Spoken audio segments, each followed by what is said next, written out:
안녕하세요. 그레이입니다. 나르시스트를 사랑하는 사람들, 나르시스트에게 빠지는 사람들, 빠지게 되는 사람들, 오늘 두 번째 얘기를 해보려고 합니다. 나르시스트 성향의 사람들을 크게 두 부류로 나누죠. 자신의 우월함, 특별함을 뽐내고 싶어하는, 그리고 그 특별함을 인정받고 싶어하는 관종 나르가 있습니다. 그리고 두 번째는요, 내연적 나르시스트라고 불리죠. 선하고 착해 보이는, 어떻게 보면 약자의 이미지를 이용해서 상대의 등골에 빨대를 꽂는 사람들입니다. 보통 사람들이요, 자신의 불우했던 유년 시절이나 어려웠던 시절의 이야기는요, 스스로의 좀 약점이라고 생각하거나 조금은 자존심 상하고 부끄러운 일이라고 그렇게 생각하기도 합니다. 보통 관계가 아주 친밀해진 이유, 자연스럽게 이야기가 나오거나 아니면 하지 않거나 하죠. 그런데 이 나르시스트인 이들은요, 그런 이야기를 서슴없이 드러냅니다. 모성애나 부성애를 자극해서 동정심을 유발하기 위한 거예요. 이들에게 체면 따위는 중요하지가 않습니다. 오직 자신의 이익에 초점이 맞춰져 있기 때문에요. 이들의 헌신을 유도할 수 있도록 동정심을 유발하기 위한 겁니다. 상대방이 자신에게 정신적, 물질적으로 헌신할 수 있도록 말하자면 정서적인 토대를 만들어 두는 거예요. 헌신과 투자를 이끌어내는 수단일 뿐인 거죠.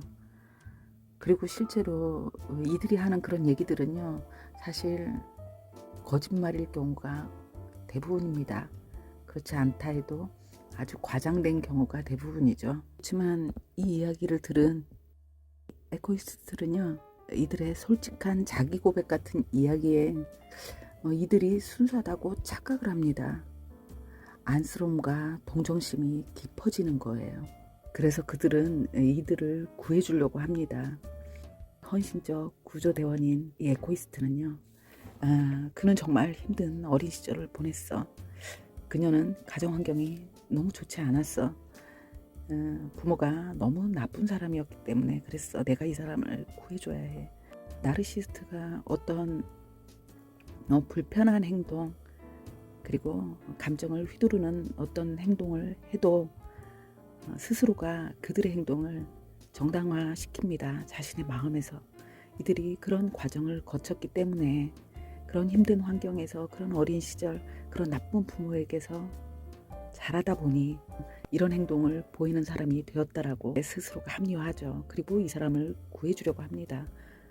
그러다 보니 스스로 곤란한 환경에 처하기도 해요. 연애 초기에 이 나르시스트 파트너와요, 사실 서로를 너무 잘 알기 전에 일찌감치 동거를 시작하기도 하고요. 상대를 돕기 위해서 너무 많은 돈을 선뜻 빌려주기도 하고, 또 그 사람을 돕기 위해서 다른 사람에게 무리한 부탁을 해가면서 도움을 주고 자신은 곤란한 상황에 빠지기도 합니다.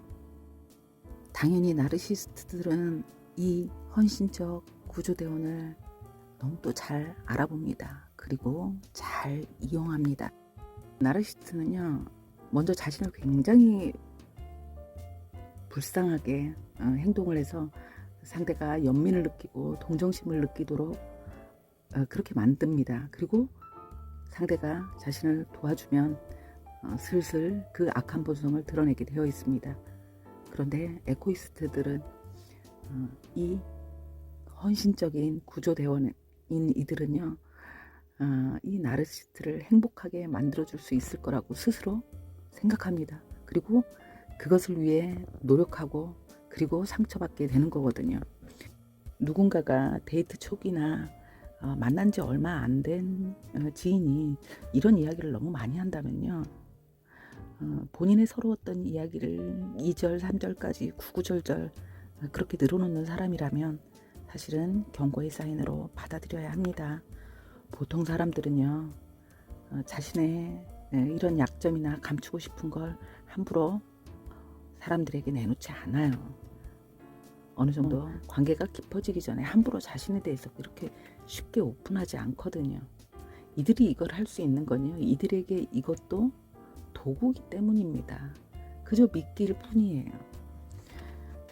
그렇지만 이 헌신적인 구조대원인 이들은 이들의 이 불우하고 어려웠던 시절의 이야기를 덥석 물고 동정하고 측은지심으로 이들을 행복하게 해주고 싶어 하죠. 그리고 노력합니다. 그런데요, 사실 그 누구도요, 나르시스트를 행복하게 해줄 수는 없습니다. 자기 중심적이고 공감 능력이 없는 이들은요, 자존심은 높을지 몰라요. 이 자존심이 뭔가요? 남들에게 존중받고 싶은 마음입니다. 이건 높을지 모르지만요, 자존감, 자신을 존중하는, 스스로를 가치 있는 사람이라고 생각하는 자기 존중감은 바닥인 사람이에요. 그 말은요, 열등감 속에서 사는 사람이 거의 대부분입니다.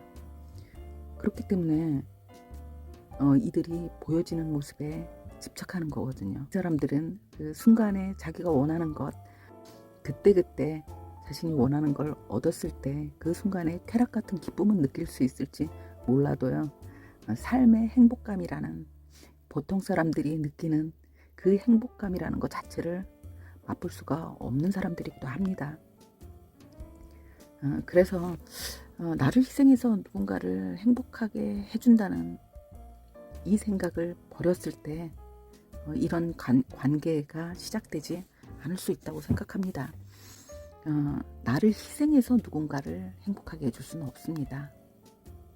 내가 굳건했을 때 나도 행복하고 타인도 행복할 수 있는 거예요.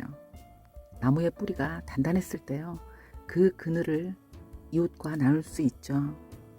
나무의 뿌리가 단단하지 않으면요, 결국 나무도 그늘도 함께 사라지지 않습니까? 자신을 바쳐가면서 헌신해서 이들을 행복하게 해주고 싶다고 인류애적인 마음으로 나의 모든 걸 희생하지만요, 내가 주고 싶었던 그 행복감은 이들에게 줄 수가 없는 거거든요.